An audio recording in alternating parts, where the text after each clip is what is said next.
So this is more of like a trial run just because I want to hear what the audio sounds like with this mic. I did it before and it didn't sound amazing. Um, and that's okay. But, just back to the drawing board if we need to get a new mic. And we are going to get a new mic. But I want the premise of this video to be about sports because sports is definitely a passion of mine. It's something I've gotten way more into as I've gotten older, and I can credit that passion, or at least the beginning of that passion, for my towards my dad because he got me into sports when I was young.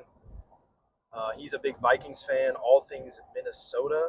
So he's a huge Twins fan, Vikings fan, Timberwolves fan, and the Timberwolves fandom from him kind of rubbed off on me. But that's a story for another day. But anyways, I um, so like I said, he's a Vikings fan, and I got a jersey, a Reggie Bush jersey, when I was really young, and so I had no idea who the Saints were. I got the jersey, and I was like, "What is this team? I like these colors, black and gold." And he's like, "That's Reggie Bush. He's running back for the Saints." And ever since then, I've been a Saints fan. So I was really young, and I got to watch the Saints play in the Super Bowl, beat the Colts. That was uh, that was huge for me. But I probably spent most of that Super Bowl party playing with my friends because then again, I didn't care that much about it. It was still exciting and I had fun. And I watched some of the game. I rewatched the game because my grandpa taped it after the fact. So I still got to see kind of what happened and how they won and big pick six to kind of seal the game. So, anyways, then when I got into like high school, my love for the Saints really exploded with Drew Brees and Michael Thomas and all those guys. I just remember like sweating at church because I knew the game was about to start at 12 and I was so nervous. And I still get that way now when the Saints season starts. But that's kind of how all that started. I'm a huge fan right now. My main conversation, I want to tailor that around football and the Saints because, that's my team. And I apologize for this glare. That is very annoying.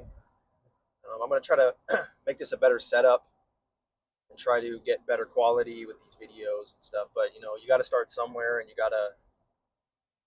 have to make a name for yourself somehow. And I want to do it this way while I'm in the car because it's when I have the most quiet, have the most peace, and I can just kind of focus on the road and talk about what I want to talk about.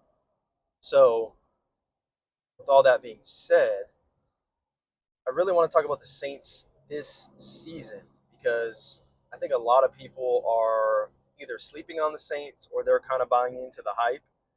I am, a little bit in the middle, probably leaning more towards buying the hype because, I mean, one, that's my team, obviously. I love the Saints. Been watching them for a long time, but I also feel like they had an amazing offseason. Tyler Shuck showed that he can have those traits to be an alpha, a leader, a good quarterback, which that's what I look for more is like the traits. Like, how does he act like off the field? How does he act when he's leading the locker room? What does he say in the locker room after a win, after a loss, interviews, stuff like that? Like, he's a really smart guy. I think he knows what he's doing. I think he's going to be really, really good.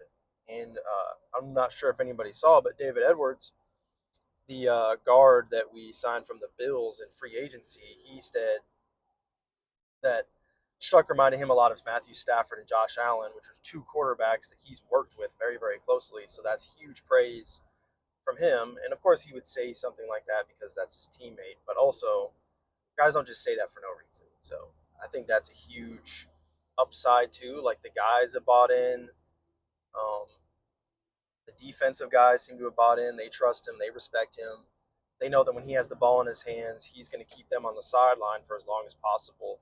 And that's what matters. So I think a lot of the success of this season is going to hinge on Tyler Shuck. And that is part of the reason that the Saints have been able to rebuild as quickly as they have, is just because he's developed so quickly.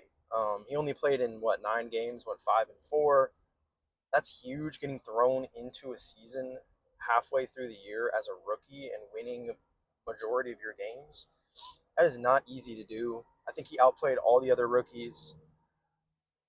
Uh, and along that same line, I'm so sick of the people saying like he's too old. He's 26 or whatever. Like, I'm pretty sure that was the same age as Drew Brees when the Saints got him from the Chargers. And I mean, that doesn't mean anything. If he is really, really good, he could be playing in the league for another 10, 12 years. Like, if the Saints have a dominant 10-year stretch, is anyone going to care about his age? Probably not. That's very rare. Like, even with these world class talents like Joe Burrow and Lamar Jackson and these guys, like, they're really, really good, but they're not having these dominant runs. Like, if Shuck really is that guy and the Saints go to the playoffs 10 straight years, win a Super Bowl, no one's going to be talking about his age. It really doesn't matter. So that's how I view that. But I think the Saints, I think they'll be good this year. I really, really do. I think they're going to be sit around maybe 10 wins, hopefully. I could see more. I could also see less. It's just the way the NFL just landscape works. You never really know what you're going to get. Um, so I'm excited to see what happens. I'm excited to see the development of Jordan Tyson, Chris Olave. He's put on some weight. Travis A-Chain. So I'm excited to see that too. Or A-Chan? A-Chan? Not A-Chain. But like, we've got some weapons. We've added some pieces. And I'm very, very, very excited to see what we do because this is going to be a big season, a big test for Tyler Shuck, Kellen Moore. Second year for those two guys and their development as a duo. Let's see what they can do. Let's see what they can put together. But man, it's going to be fun. It's going to be fun. But I want to make a YouTube channel that is centered around talking about the Saints. I'm not even sure if I'm going to put this video out. I'm probably just going to listen to my voice and try to fix the audio and the quality. And I know I'm in my car, but I know it can sound better. I knew that for sure. And I have a setup where I can put my phone up and talk. I just didn't set it up because this is more of a test, a trial run, kind of see how this works. But, you know, I'm growing more in my sports fandom just in general. But obviously, at my heart, I'm a huge Saints fan. I'm also a huge Timberwolves fan. And that's in part to my dad. So I'm talking about them like later as well, just basketball in general, because I've been watching the finals.